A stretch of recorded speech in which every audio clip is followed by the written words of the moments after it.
नमस्ते दोस्तों, मेरा नाम जिगर रत्नोत्तर है और मैं आत्मी यूनिवर्सिटी में एज एन असिस्टेंट प्रोफेसर कार्यरत हूँ। आप सभी का मैं स्वागत करता हूँ इस स्टूडेंट इंडक्शन प्रोग्राम में। अभी की जो स्थिति चल रही है कोविड-19 की महामारी में, मैं आशा रखता हूँ कि आप और आपके परिवार का स्वास्थ्य ठीक होगा और आप जो भी गाइडलाइंस गवर्नमेंट के द्वारा बताई जा रही है और जो भी सूचनाएं हमारे पास है अलग-अलग प्लेटफॉर्म के माध्यम से, उनका हम पालन करते हुए अपने को ठीक बनाए रखते हुए आगे बढ़ेंगे और जैसे ही ये चीज़ें सारी नॉर्मल होगी तो हम अपना जो भी अभी तक का रूटीन है उसमें हम बढ़िया से आगे बढ़ पाएंगे। तो दोस्तों आज हमारा जो टॉपिक है जिसके ऊपर हम बात करने जा रहे हैं वो बहुत ही बढ़िया टॉपिक है जिसका नाम है लीडरशिप वर्सेस अवेकन लीडरशिप, यानी कि नेतृत्व और जागृत नेतृत्व क्या होता है। मैं आशा रखता हूँ कि इस टॉपिक को समझने के बाद आप लोग 7th सेमेस्टर को कंप्लीट करके जब आपकी प्रोफेशनल लाइफ को स्टार्ट करोगे तो इसमें आपको थोड़ी पुशअप मिलेगा, थोड़ी बढ़िया से क्लैरिटी मिलेगी और आप अच्छे से आपकी आगे की जर्नी को कर पाओगे। तो हम शुरू करते हैं आज का हमारा ओवरऑल जिस टॉपिक के ऊपर हम बात करने जा रहे हैं, तो इन 6 मुद्दों के ऊपर हम चर्चा करेंगे। एक होता है ह्यूमन गोल को लेके हम चर्चा करेंगे, एक है नेचुरल एक्सेप्टेंस को लेके, एक्सीलेंस, फ्रीडम यानी कि स्वतंत्रता, स्ट्रॉन्ग डिजायर को लेके और होलिस्टिक सिस्टम यानी कि हार्मनी को लेके। इस 6 टॉपिक के ऊपर हम थोड़ी विस्तार से बात करेंगे। सबसे पहले हम बात करेंगे रिजोल्यूशन को लेके, जिसका मतलब होता है समाधान, जो कि लक्ष्य के अर्थ में होता है। देखिए, जो नॉर्मल तौर पे हम लीडर की बात करते हैं तो लीडर बेसिकली हम उसे कहते हैं कि जो आगे लीड करता हो, जो लीड रोल में होता है उसे हम नॉर्मली लीडर कहते हैं। लेकिन यहाँ पे जो हमारी चर्चा होने जा रही है वो है कि केवल टीम को लीड करना है या टीम को साथ में लेके चलना है। ठीक है, तो जो अवेकन लीडर होते हैं उनकी क्या कैरेक्टरिस्टिक होती है, जो वो किस तरह से लीडर से थोड़ा अलग हटके सोच पाते हैं या अलग निखर के आते हैं। तो समाधान के पॉइंट ऑफ व्यू हम देखें तो समाधान एक बहुत ही खूबसूरत और बहुत ही बढ़िया जो शब्द होता है। उसमें अगर हम बात करते हैं लीडर की, तो लीडर वो है जो नॉर्मली कंपनी के टारगेट को फुलफिल करने के लिए काम करता है, उसको पूरा करने के लिए काम करता है। जो मनी ओरिएंटेड उनका सोचना ज़्यादा होता है, उसके लिए मुझे जो कुछ भी करना पड़ता है वो मैं करने के लिए तैयार होता हूँ। ठीक है, अब टारगेट को पूरा करने के लिए जो भी उटपटांग कार्य काम चीज़ों करना पड़ता है वो भी करने के लिए हम तैयार रहते हैं। उससे हम ये नहीं देखते हैं कि भाई दूसरों का कुछ नुकसान हो रहा है कि नहीं, पर्यावरण का कुछ नुकसान हो रहा है कि नहीं। तो यहाँ पे क्या होता है कि जो ओवरऑल सिस्टम होती है वो काफ़ी बार डिस्टर्ब हो जाती है। लेकिन अगर हम बात करते हैं अवेकन लीडर की, तो अवेकन लीडर क्या होता है? तो अवेकन लीडर वो होता है जो मानव लक्ष्य के लिए काम करता है। मानव लक्ष्य का मतलब होता है जो समाधान समृद्धि के अर्थ में काम करता है। अवेकन लीडर वो होता है जो मनुष्य के जीने के जितने भी आयाम है, चाहे वो परिवार का लेवल हो, चाहे वो समाज का लेवल हो, वो नेचर का जो लेवल हो और इंडिविजुअल का तो है ही। इस चारों स्तर के ऊपर जो रिजोल्यूशन समाधान की स्थिति क्या हो सकती है उसको बनाए रखने के तरफ उनके बनाए रखने के लिए उनका जो भी कार्य व्यवहार होता है वो रहता है। तो सबसे बड़ी एक तो चीज़ निकल के आती है लीडर और अवेकन लीडर में, कि वो अवेकन लीडर होता है वो केवल मनी के लिए नहीं सोचता है, उनके लिए संबंध प्रायोरिटी में रहते हैं। और जब संबंध की बात करते हैं तब हमारा प्रोफेशनल संबंध जो भी रिलेशन है वो तो रहता ही है, लेकिन हम ओवरऑल रिलेशन जो हमारा नेचर के साथ भी है उसको भी हम ध्यान में रख के चलते हैं। और जैसे मैंने कहा कि वो प्रॉस्पेरिटी के बारे में सोचता है, केवल मनी ओरिएंटेड सोचना वो ग्रीड में फिर तब्दील हो जाता है आगे जाके। लेकिन जब हम प्रॉस्पेरिटी की बात करते हैं तो प्रॉस्पेरिटी एक फीलिंग है जिसमें आवश्यकता से अधिक होने का भाव होता है। तो मैं एक्यूमुलेशन नहीं करना चाहता हूँ, लेकिन मेरी जो आवश्यकता है उसकी पहचान होती है और उससे थोड़ा अधिक होने का मतलब है कि उससे शेयरिंग करने की भावना आती है। तो अवेकन लीडर वो होता है जो चीज़ों को शेयर करना जानता हो, जो हर एक में, जैसे हम शेयरिंग विद केयरिंग कहते हैं, केयरिंग विद शेयरिंग बोलते हैं, तो उस तरह से जो इसमें शेयरिंग की फीलिंग होती है। उससे आगे जब हम बात करते हैं नेचुरल एक्सेप्टेंस, मतलब कि मेरे लिए सहज स्वीकृत क्या होता है, तो नॉर्मली जो लीडर होते हैं वो, उनका जो देखने का नजरिया होता है वो स्वीकृति के आधार पर होता है। देखिए स्वीकृति क्या होती है कि काफी बार वो अपनी खुद की अनुकूलता प्रतिकूलता से जुड़ जाती है, कि मुझे लगता है कि भाई मेरे लिए तो ये ठीक है, फिर चाहे उससे दूसरों को प्रॉब्लम क्यों ना हो, तो मैं ये देखता हूँ कि भाई ये तो मुझे तो ये ठीक लगता है, उससे दूसरों को आपत्ति हो तो भले ना हो, वो उसका प्रॉब्लम है। तो वो पर्टिकुलरली सिचुएशन के ऊपर या पर्सन टू पर्सन वेरी करता जाता है, जो स्वीकृति होती है। ठीक है, तो स्वीकृति में क्या होती है, उसकी निरंतरता कभी नहीं बन पाती है। लेकिन जो अवेकन लीडर होते हैं वो, उनका जो डिसीजन रहता है, उनका जो भी सोचने का एक तरीका रहता है, वो केवल इसके इसके ऊपर नहीं रहता है कि मेरी स्वीकृति, उससे थोड़ा हटके एक सहज स्वीकृति के आधार पर रहता है।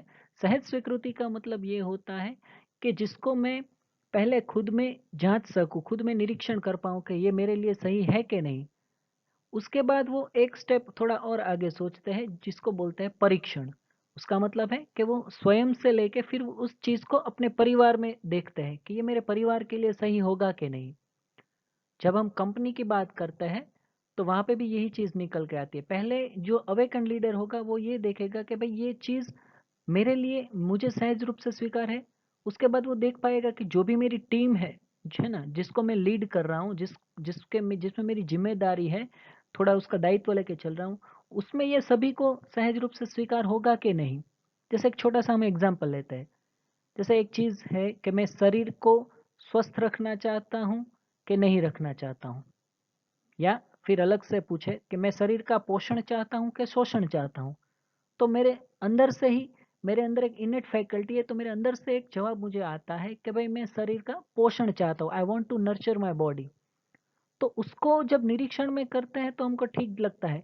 अब उसको परीक्षण में देखें कि क्या मेरे मेरे जितने भी टीम में लोग हैं वो भी अपने शरीर का वो भी अपने शरीर का पोषण करना चाहते हैं या शोषण करना चाहते हैं। तो जाहिर सी बात है, हमको इसमें भी जवाब मिलता है कि वो सब भी पोषण करना ही चाहते हैं।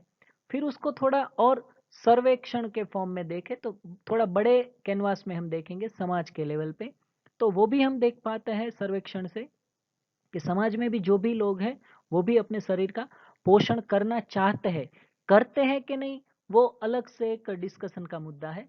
लेकिन चाहत के रूप में अगर आप देखोगे तो हर कोई अपने शरीर का पोषण करना चाहता है। तो तो मेरी सहज स्वीकृति के आधार पे जो भी मेरे को जवाब मिलता है वो वो सहज, मतलब नेचुरल एक्सेप्टेंस से जब हम डिसीजन लेते हैं तो उसमें क्या होता है कि वो जिम्मेदारी मेरी होती है, जो मेरे बिहेवियर और वर्क में दिखता है। बिहेवियर का मतलब होता है यहाँ पे व्यवहार किसे कहा गया है, कि मानव का मानव के साथ समझने के अर्थ में जो भी संवाद हो रहा है, जो भी श्रम हो रहा है, उसको हम यहाँ पे व्यवहार कहते हैं। तो व्यवहार का आधार क्या होगा, सहज स्वीकृति होगा, कि भाई मुझे अपमान स्वीकार है कि सम्मान स्वीकार है। तो भाई मुझे जब लगता है कि मेरा हर कोई सम्मान करे, ये मुझे सहज रूप से स्वीकार है, तो फिर मेरे अंदर आएगा कि मेरी टीम में भी जो लोग हैं उनका भी सहज स्वीकृति यही है कि उनका सम्मान हो। अगर मैं प्रश्न पूछूं कि मुझे, मेरे ऊपर कोई विश्वास करे ये सहज रूप से स्वीकार है, कि मेरे ऊपर कोई अविश्वास करे, डाउट करे, ये मुझे सहज रूप से स्वीकार है, तो मेरा ध्यान जाता है कि भाई मुझे हर बार मैं यही चाहता हूं कि मेरे ऊपर लोग ट्रस्ट करें। तो यही चीज परीक्षण में और सर्वेक्षण में निकल के आती है कि टीम का हर एक बंदा चाहता है कि उसके ऊपर विश्वास किया जाए। तो नेचुरल एक्सेप्टेंस से डिसीजन लेने से ये फायदा होता है कि आप अपने साथ साथ अपनी टीम को लेके भी चल सकते हो।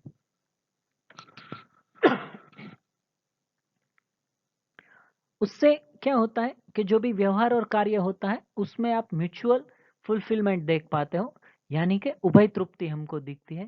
व्यवहार में हमको म्यूचुअल हैप्पीनेस दिखती है, जो भी वो व्यवहार करके मैं भी खुद में संतुष्ट होता हूँ और सामने वाला भी उससे तृप्त होता है। और कार्य जो रेस्ट ऑफ नेचर हम करते हैं उससे मुझे भी जो भी अपनी आवश्यकताएं पूरी करने में सफलता मिलती है, और जो भी नेचर का जिस रिसोर्सेज का मैं यूज़ कर रहा हूँ उसका भी कुछ अच्छा, उसके साथ भी कुछ अच्छा होता है और उसका एनरिचमेंट होता है, ना कि उनका डिग्रेडेशन होता है। आगे हम बात करते हैं जिसमें अभी काफ़ी सारे बच्चे भी मतलब अभी हम देख पाते हैं कि मैक्सिमम लोगों की फंसावट जो होती है वो इस मुद्दे पे ज़्यादा हो जाती है। तो यहाँ पे हम एक्सीलेंस किसे कहते हैं, ठीक है, श्रेष्ठता। नॉर्मली जो लीडर होता है वो स्पेशलिटी के लिए काम करता है। स्पेशलिटी का यहाँ कहने का तात्पर्य है कि मैं कुछ विशेष बनना चाहता हूँ। स्पेशल माने विशेष, तो मैं किसी चीज़ में विशेष हो जाऊँ, या फिर एक मेरे अंदर एक ऐसी फीलिंग आती है कि मैं हमेशा टॉप करूँ, या फिर मेरे जैसा और कोई ना हो, जो मुझे आता है वैसा वो कहीं पे कोई और ना पहुँचे। तो इससे क्या होता है, चीज़ें होती है वो सिकुड़ने लगती है, मतलब एक संकुचित मानस अपने अंदर एक बनने लगता है। तो मैं वहाँ पे किसी को पहुँचने नहीं देना नहीं चाहता हूँ। उसके लिए फिर बाय हुक और क्रुक मैं वहाँ पे पहुँचना चाहता हूँ और वहाँ पे और कोई ना पहुँचे, इसलिए मैं जो भी हो सके वो करने के लिए तैयार हो जाता हूँ। तो अभी की जो स्थिति है वहाँ पे मैक्सिमम जो गड़बड़ अभी हम देख पाते हैं वो यहाँ पे हो जाती है कि सब कोई पावर हाउस बनना चाहता है, सब कोई विशेष बनना चाहता है। अभी आप देखते हैं कि जो बड़े बड़े स्पोर्ट्स है, तो स्पोर्ट्स एक्चुअली देखा जाए तो सबसे खेल दिली पूर्वक अगर कुछ होता है खेलने के लिए, तो वो क्रिकेट है या जो भी होता है खेल, उसमें वो होती है कि स्पोर्ट्समैन स्पिरिट। अभी के खेल में हम देखते हैं कि सब कोई विशेष बनना चाहते हैं तो दूसरे उस लेवल पे ना पहुंचे, इसलिए काफ़ी सारा है ना, हम देखते हैं कि भाई लोग कैसे कैसे करते हैं। जनरल टर्म में हम हर किसी की बात करते हैं, लेकिन ज़्यादातर जो हम न्यूज़ में सुनते हैं या देखते हैं या फिर जो भी हमारे पास सूचनाएं आती है, तो इससे हम देख पाते हैं कि भाई ये सारी गड़बड़ क्यों हो जाती है। क्योंकि हमने स्पोर्ट्स को अपने स्पोर्ट्स का मतलब होता है कि मैं अपने शरीर को स्वस्थ रखने के अर्थ में कुछ एक्टिविटी कर रहा हूँ, तो उसमें कोई विशेषता वाली बात नहीं आती है। लीडर एक्सीलेंस के तौर पे देखा जाए तो एक्सीलेंस साइड में रह जाता है, जो स्पेशलिटी बनने की बात आ जाती है तो उसमें फिर क्या होता है, मैं दूसरे के साथ कंपटीशन से जुड़ जाता हूँ। मैंने कहा ना कि भाई मैं हमेशा अब अगर आप टॉप पे रहना चाहते हो, इसका मतलब ये हुआ कि दूसरा कोई वहां पे पहुंचे नहीं। इसका मतलब ये हुआ कि दूसरे के साथ मेरी अब कंपटीशन प्रतिस्पर्धा स्टार्ट हो जाती है। अब जैसे ही प्रतिस्पर्धा स्टार्ट हो जाती है तो उससे क्या होता है कि जो मेरा अंदर का जो लेवल होता है, मेरा स्टेट ऑफ माइंड होता है, वो मतलब अनस्टेबल हो जाता है। एक तो जब भी आप किसी के साथ कंपटीशन में रहते हैं तो एक ये चीज़ होती है कि या तो मैं पीछे रह जाऊंगा, है ना, या फिर मैं आगे नहीं आ पाया तो क्या होगा। तो इससे क्या होता है, या तो फिर टेंशन बना रहता है कि अगर इसमें मैं आगे नहीं आ पाया तो क्या होगा, मैं टॉप नहीं कर पाया तो क्या होगा। फ्रस्ट्रेशन उससे पनपता है और कई बार वो एंगर का रूप लेता है और काफ़ी बार हमने देखा है कि खराब खराब डिसीजन भी वहाँ से हो जाते हैं। जबकि अवेकन लीडर होता है, उसके अंदर क्या क्वालिटी रहती है, तो एक्सीलेंस उसमें झलकती है। मतलब हर बार वो श्रेष्ठता के लिए प्रयास करता है। वो ये नहीं प्रयास करता है कि उसको टॉप में रहना है, लेकिन वो ये प्रयास करता है कि जो भी टास्क मैं परफॉर्म कर मुझे दिया गया है या मैं जो भी टास्क परफॉर्म करने जा रहा हूँ उसमें मैं बेहतर क्या कर पाऊँ। तो एक होता है कि मैं मैथ्स में सबसे ज़्यादा मार्क्स लाऊं, और एक ये होता है कि मैं मैथ्स को समझ लूं। ये फ़र्क होता है स्पेशलिटी और एक्सेलेंस में। एक होता है कि मैं क्लास में टॉप कर जाऊं और एक होता है कि मैं क्लास में मेरे साथी मित्रों के साथ आगे बढ़ के जो भी सब्जेक्ट है उसको समझने का काम करूं। तो जो बेसिकली समझना जो होता है वो एक्सीलेंस को इंगित करता है, और मार्क्स जो केवल पाना होता है फिर वो ये आ जाता है कि मार्क्स को मैं कैसे भी पाना चाहता हूँ, फिर समझना साइड में रह जाता है। तो बेसिकली ये स्पेशलिटी और एक्सीलेंस में ये फर्क रह जाता है। जो अवेकन लीडर होता है वो अपना अपना उसका फोकस जो रहता है वो खुद के इम्प्रूवमेंट में रहता है, ना कि वो प्रतिस्पर्धा में उतरता है। तो इससे फर्क ये पड़ता है कि एक हो जाती है कंपटीशन, और एक जिसको हम नॉर्मली बोलते हैं ना प्रतिस्पर्धा, और एक होता है स्पर्धा। तो स्पर्धा बेसिकली खुद के साथ होती है कि कल तक मेरा जो लेवल था, चाहे वो स्किल का लेवल हो, चाहे मेरा जीने का लेवल हो, चाहे मेरा विचार का लेवल हो, उससे आज का जो लेवल है उसमें कुछ फर्क पड़ा कि नहीं, मैं उसमें कुछ आगे बढ़ पाया कि नहीं। तो स्पर्धा डेफिनेटली होनी चाहिए, लेकिन वो खुद से होनी चाहिए। क्योंकि प्रतिस्पर्धा में या तो फ्रस्ट्रेशन, डिप्रेशन या एंगर, ईगो, ये सारी चीजें जो है वो बाय डिफॉल्ट आपको पैकेज के रूप में मिल जाती है। जो अवेकन लीडर वो होता है जो खुद में एक्सीलेंस को ले पाए और दूसरों को भी वहां तक पहुंचा पाए। जैसे मैंने अभी जैसे बात की कि भाई मैथ्स में आपको क्लास में फर्स्ट आना है तो क्लास में फर्स्ट 1 2 3 लोग ही आ सकते हैं, लेकिन मैथ्स को समझ हर कोई सकता है। तो क्या ठीक रहेगा सबके लिए, मैथ्स को समझना या मैथ्स को टॉप करना? तो जो भी अवेकन लीडर वो होता है जो केवल खुद आगे नहीं रहता है लेकिन दूसरों को भी अपने लेवल पे पहुंचाने की कोशिश करता है, दूसरों को भी वहां पे ले आने की कोशिश करता है। तो वो कंपटीशन नहीं करता है, दूसरों को अपना कॉम्पिटिटर नहीं समझता है अपनी टीम में। वो ये होता है जो दूसरों को अपना कोऑपरेट में चलता है, कोऑपरेशन में चलता है,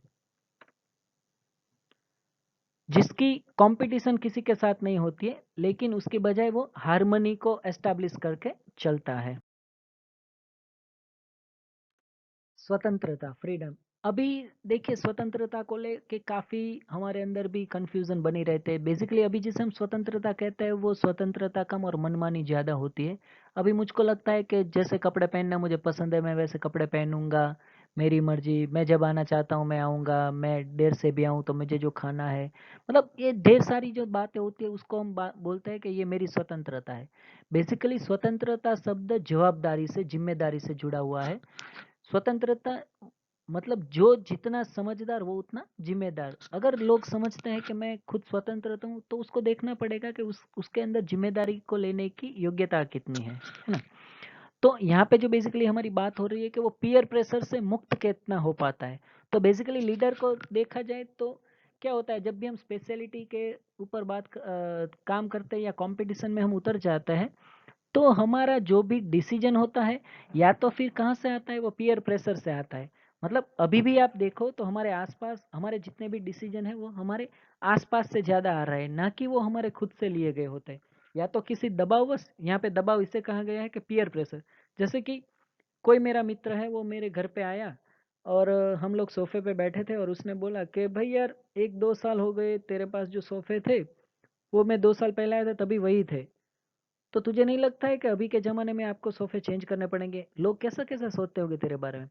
अब देखिए ये क्या हुआ, दूसरे ने मेरे बारे में कुछ कहा और मेरे अंदर वो स्टार्ट हो गया, उसकी बात का प्रेशर हो गया कि भाई ठीक है, अगर वो तो मेरा दोस्त है तो उसने बोला होगा, दूसरे क्या समझ रहे होंगे। तो मुझे लगता है कि मुझे मेरे घर के सोफ़े चेंज करने पड़ेंगे। अब ये क्या हो गया, ये मेरा डिसीज़न नहीं था, ये डिसीज़न पीयर प्रेशर से लिया गया था। और एक होता है प्रभाववश। यहाँ पे प्रभाव मैंने नेगेटिव पॉइंट ऑफ व्यू में बात कर रहा हूँ, पॉजिटिव प्रभाव तो अच्छा ही होता है, लेकिन सेंसेशनल प्रेशर।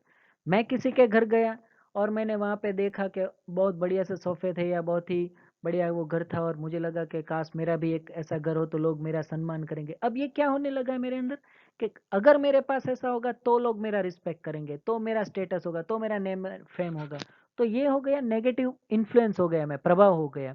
अब इससे क्या होता है कि मैं भी उसको एक्यूमुलेट करने में लग जाता हूँ, फिर उसके लिए भी मुझे जो कुछ भी करना पड़ता है वो मैं कर डालता हूँ। तो ये सारी चीज़ें जो होती है उसको बोलते हैं दबाव और प्रभाव, that one create the peer pressure. और यही चीज़ होती है कि जो जिससे वो कहलाते हैं कि ये डिपेंडेंसी है। क्योंकि मेरी डिपेंडेंसी क्या हो गई, या तो कोई लोग बोलते हैं उससे मेरा जो कार्य व्यवहार होता है वो बदलता रहता है, मेरा सोच विचार बदलता रहता है। तो ये स्वतंत्रता नहीं है, इसको बोलते हैं डिपेंडेंसी, परतंत्रता है ये। स्वतंत्र होने का मतलब कुछ और होता है। मतलब यहाँ पे जो देखा ना कि नॉट टेकिंग द रिस्पॉन्सिबिलिटी, इससे क्या होता है, मतलब लीडर वो होता है फिर वो हर बार किसी एक्सक्यूज देने लगता है कि भाई ये तो उनकी वजह से गलती हो गई, ये तो किसी ने बोला था इसलिए मैंने किया और ये देखो हो गया, पहले तो लोग ऐसा बोल, मतलब ये सारी चीजें उसमें फिर आने लगते हैं। तो वो रिस्पॉन्सिबिलिटी नहीं ऑन कर पाते, वो इसलिए नहीं कर पाते क्योंकि वो जो डिसीजन लिया है वो या तो दबाव से लिया गया है या तो कोई प्रभाव से लिया गया है।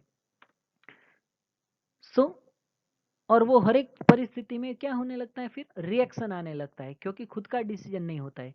जबकि अवेकन लीडर क्या होता है, जिसका डिसीजन स्वभाव से ड्राइव होता है। उसका मतलब ये होता है कि भाई मैंने अपने घर में देखा कि भाई सोफे अब है वो ठीक है, सोफे बैठने के लिए थे, अब वो जब बैठते हैं तो अनकंफर्टेबल फील होता है, तो मुझे लगता है कि मुझे वो चेंज करने पड़ेंगे। अब ये डिसीजन खुद का मेरा लिया हुआ है, तो ये किसी दबाव प्रभाववश नहीं है। तो इससे जितने भी डिसीजन है, जितने जितने मतलब ये तो बहुत ही लाइट एग्जांपल है, लेमन टाइप का एग्जांपल है, लेकिन ऐसे काफ़ी सारे जो डिसीजन होते हैं जो मैं खुद से लेता हूँ कि मुझे लगता है कि ये मुझे करना है और मैं करता हूँ, तो उससे काफ़ी फ़र्क पड़ता है। क्योंकि ये मेरे नेचुरल एक्सेप्टेंस से आया हुआ जवाब है और ये खुद मैंने लिया है, इसलिए इसकी जिम्मेदारी को मैं ऑन करता हूँ। तो वो तो स्वभावगत डिसीजन से ही आदमी फ्री हो पाता है। तो जो स्वयं में व्यवस्थित है वही स्वतंत्र है। तो अवेकन लीडर वो होते हैं जो केवल मतलब वो दबाव प्रभाववश डिसीजन उनका नहीं रहता है। उनका डिसीजन वो होता है जो हमने देखा ना पहले रिजोल्यूशन के अर्थ में, जो सभी को ध्यान में रख के उनका डिसीजन रहता है, तो वो वहां पे सबको पहुंचाते हैं, है ना। तो सभी को दबाव प्रभाव से जो मुक्त कर पाता है वो एक्चुअली अवेकन लीडर है। उसके लिए पहले खुद को वो दबाव प्रभाव से मुक्त होना पड़ेगा, और जिसमें रिस्पॉन्सिबिलिटी को ऑन करने की ताकत है, जो रिएक्ट नहीं करता है वो रिस्पॉन्ड करता है ना। अवेकन लीडर वो है जिसको अपनी टीम पे ट्रस्ट हो। ट्रस्ट तभी होगा जब वो समझ पाएंगे कि सभी लोग मेरी तरह वहां पे पहुंच सकते हैं। तो ये क्रिएट अपने आप में करना पड़ता है। तो ये जो मैंने कहा ना कि वो लोग वो रिस्पॉन्ड करेंगे बजाय कि रिएक्ट। तो वो हर एक चीज को इससे देखेंगे कि ठीक है, इससे ये गलती करना नहीं चाहता था, ये भी सही करना चाहता था, लेकिन इसकी शायद अभी ये कॉम्पिटेंसी कम हुई है, तो वो कॉम्पिटेंसी को बढ़ाने के लिए कोशिश करेगा।